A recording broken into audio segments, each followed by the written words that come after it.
Hello everyone and welcome back to our new video.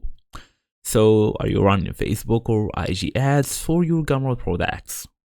To track conversions and optimize your campaigns, you need to install the Metapixel through Google Tag Manager on Gumroad. It's totally doable. So in today's small tutorial, we're gonna go through how to connect Gumroad to Metapixel using the GTM, fast and easy as usual. Let's get started. So first and first, we want to access our Gumroad account. How to do so? Open your device, make sure you are fully connected to the internet, go all the way to gumroad.com, tap on the link, come here and log in using your email address and password to access this dashboard. As for now, we're gonna go and look for GTM here.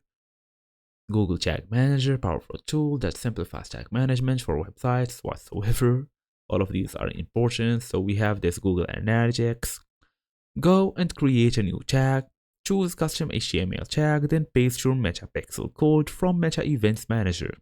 Then set the trigger to all pages. Then you can publish the tag in Google Tag Manager. As for now, we're gonna go all the way to our Gumroad account that we opened. Then tap on settings. You can also access this in the old version from advanced, but for now, we're just gonna go through third-party analytics. Then add your Google Tag Manager container ID that starts with GTM. Then you can save the changes. Now Metapixel will track activity on your Gumroad pages.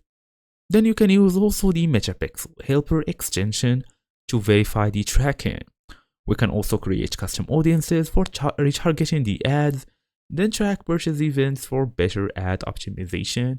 And that's it. Thank you all for watching, and I will see you all in the next video.